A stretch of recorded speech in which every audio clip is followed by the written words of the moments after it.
श्रीलंका के इस एतमाद की वजह शायद हुकूमत और रियासत की जानिब से की जाने वाली कार्रवाइयाँ भी हैं जो यकीनन हौसला बख्श हैं। इसी हजूम में मौजूद एक प्रोडक्शन मैनेजर मलिक अदनान भी था जो अपनी जान को दाव पर लगाकर प्रियंका कुमारा को बचाने की मुसलसल कोशिश करता रहा। इमरान खान ने भी बजा तौर पर उसके लिए तमग़े शुजात का ऐलान किया। अदनान और इन जैसे शहरियों को सिला देना यकीनन अहम भी है, लेकिन इससे भी ज़्यादा अहम है सज़ा देना। इस वक्त तक इस घिनौने अमल में मुलव्वस 132 अफराद गिरफ्तार हैं, जिनको जितनी सख्त सज़ा दी जाएगी उतना ही बतौर मुल्क पाकिस्तान का दुनिया के सामने जो नीचे हमारा सर हो चुका है वो फिर से बुलंद हो सकता है। इसके साथ साथ ये वक्त भी उनको भी सज़ा देने का है जिन्होंने इस इंतहा पसंदाना सोच को परवान चढ़ाया, उनको भी सज़ा देने का है जिन्होंने इस सोच को परवान चढ़ाने वालों का मुहासबा करने की बजाय उनसे आंखें फेरी रखी। क्या ये चीज़ें हो सकेंगी? तफसीली गुफ्तगू करेंगे।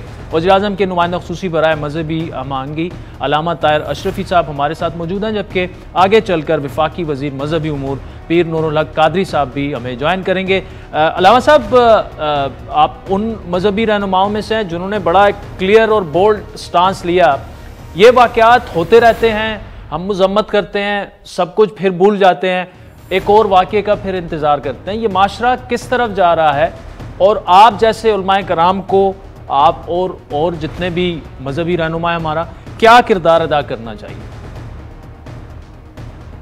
बिस्मिल्लाहिर्रहमानिर्रहीम नहमदुहु व नुसल्ली व नुसल्लिमु अला रसूलिहिल करीम। बहुत शुक्रिया। मैं गुजारिश करूँगा कि ये जो मर्ज़ है जो अब कैंसर बन गया है, ये पिछले 40 साल पहले इसका आगाज़ हुआ है। दुनिया इस्लाम में कोई ऐसा मुल्क नहीं है जहाँ पर आप किसी पे फतवा लगा दें तो आपको अदालत में खींच के सज़ा ना हो। पाकिस्तान वाहिद मुल्क है जहां पर हर शख्स जिसको कलमा भी ठीक नहीं आता वो मुफ्ती बना बैठा है।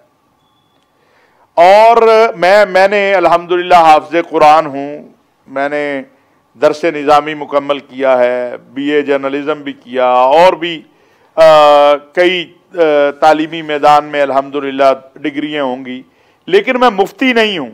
मेरे पास जब कोई आता है मैं कहता हूँ भाई मैं फतवा नहीं दे सकता, लेकिन आपके मुल्क के अंदर अगर कोई आप पे या मेरे पे फतवा दे दे, मेरे पास ना किसी अदालत में हक है, ना मेरे पास किसी पुलिस मेरी मदद करेगी। ये चलता चलता अब यहाँ पे आ गया कि जिन लोगों ने कभी नमाज भी नहीं पढ़ी, जिनको नमाज की रकात का नहीं पता, उन्होंने एक बेगुनाह शख्स को जला दिया, उन्होंने उसको मार दिया। किसका नाम लेकर? मेरे और आपके आका सय्यदुल अंबिया खातिमुल मुरसलीन हजरत मोहम्मद मुस्तफ़ा अहमद मुज्तबा सल्लल्लाहु अलैहि वसल्लम का नाम लेकर। इससे बड़ी कायनात में तौहीन नहीं हो सकती कि मेरे आका अलैहिस्सलातु वस्सलाम का फरमान है कि मुसलमान तो वो है जिसकी जुबान और हाथ से दूसरा इंसान महफूज रहे। सही बात। और मैं उनका नाम लेके अपने जाती मकासद के लिए किसी को जला दूं, उसे मार दूं। काश मैं हमारे यहां कोई निजाम हो कि जहां जाके मैं अपना मुकदमा पेश कर सकूं।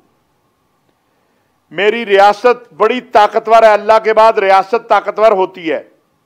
रियासत को जहां मां का किरदार अदा करना होता है, वहां रियासत को अपना कानून और अपनी रिट को भी मनवाना होता है।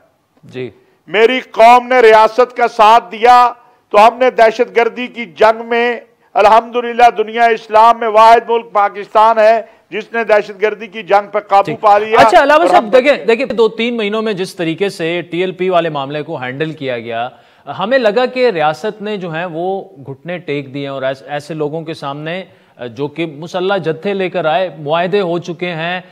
मतलब इस वक्त तो सारे वो लोग पोजीशन ऑफ स्ट्रेंथ से बात कर रहे हैं। तो जो रियासत को किरदार अदा करना चाहिए था, अगर वो कोताहियां और कमजोरियां ना रहती तो अच्छी बात होती। मैं आपसे अर्ज करूं, अल्लाह के बाद रियासत सबसे बड़ी ताकत होती है। ये हमारे मुल्क में कोई पहली जमात नहीं है, इससे ज्यादा ताकत वाली, इससे ज्यादा मुतशद्दिद हमारे मुल्क में जमातें थीं जिनका आज वजूद भी नहीं है। लेकिन जब तहरीके लब्बैक ने टेबल पर बैठकर अपना रवैया और अंदाज बदलने का फैसला कर लिया और इस वाक़े में नजर आया हमें कि पाकिस्तान उलमा कौंसिल के बाद दूसरा तारीख लब्बैक थी जिसने ना सिर्फ मजम्मत की बल्कि कहा कि इनको लटकाएं, और आपकी मेन स्ट्रीम मजहबी जमातों ने इफ एंड बट के साथ बयानात दिए, जबकि तारीख लब्बैक का स्टांस इस मामले के ऊपर बड़ा क्लियर हमारे सामने आया। तो अगर रियासत ने यह अचीव किया है तो यह तो अच्छी बात है कि रियासत ने अगर आयन और कानून की बालादस्ती को मनवाया है और रियासत ने अपने परचम के नीचे अपने बच्चों को लेके आई है, और वो बच्चे जो डंडा उठाए हुए थे, जो मरने मराने पर आए थे, वो आयन और कानून को मान के खड़े हो गए हैं। तो ये तो मैं समझता हूं पहली कामयाबी उस मुआहदे की ये है कि सानिया सियालकोट के ऊपर तारीख लब्बैक ने उसकी ना सिर्फ मजम्मत की बल्कि कहा कि इनको लटकाइए और इनको सजा दीजिए। तो ये तो अगर रियासत ने ये अचीव किया ये तो बहुत अच्छी बात है। ठीक, क्यों रियासत के दो किरदार है ना। अच्छा, अलामा साहब देखें, पी वाले मामले पर तासुर ये गया कि जो भी जत्था मुसल्ला जत्था सड़कों पर आए उनसे कोई पूछने वाला नहीं है। हमने ये देखा, उन्होंने खुद अदालत लगाई, खुद इल्जाम लगाया, खुद ही फैसला कर लिया। अब जो सियालकोट में हुआ, अब वक्त आ चुका है कि बोल्ड फैसले करने पड़ेंगे ऐसे रवैयों को खत्म करने के लिए। देखिए बात यह है कि अगर चंद हजार लोग आके बैठ गए हैं और आपने उनको बातचीत के जरिए वहां से उठा लिया है और आपको गोली नहीं चलानी पड़ी है जी, तो ये एक अच्छी बात है। जहां तक पुलिस के मकतूलीन और शुहदा की बात है, परसों मेरे साथ आईजी पंजाब और हसान खावर साहब ने जो मुश्तरका प्रेस कॉन्फ्रेंस की, उसमें उन्होंने बड़ा क्लियर कर दिया कि जनाबे वाला किसी कातिल को माफी नहीं होगी।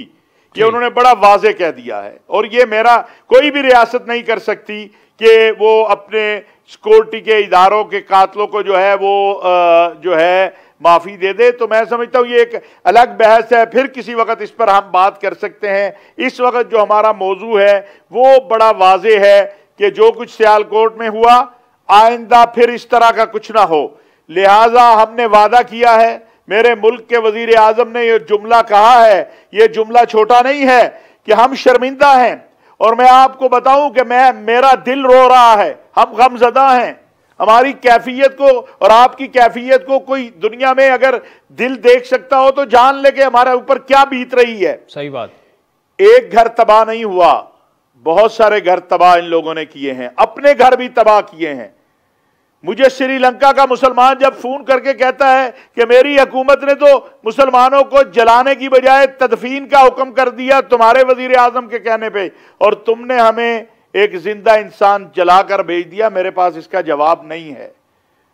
इसलिए अब हमें सबको, मैं हाथ जोड़ के आपके प्रोग्राम में कहता हूं, अपोजिशन हो, मजहबी जमातें हों, हुकूमत के वज़रा हों, खुदा के लिए, अपनी आने वाली नस्लों के लिए इस पाकिस्तान को वो पुरअमन और एतदाल वाला पाकिस्तान बनाने के लिए हम आगे बढ़ें, जो हमें रसूल अकरम सल्लल्लाहु अलैहि वसल्लम एतदाल वाला दीन देकर गए। हर पीर से जुमेरात अपने पसंदीदा show live with Adil Shahzeb को YouTube पर देखने के लिए डॉन न्यूज के ऑफिशियल YouTube चैनल पर आएं और सब्सक्राइब करके बेल आइकॉन भी प्रेस करें।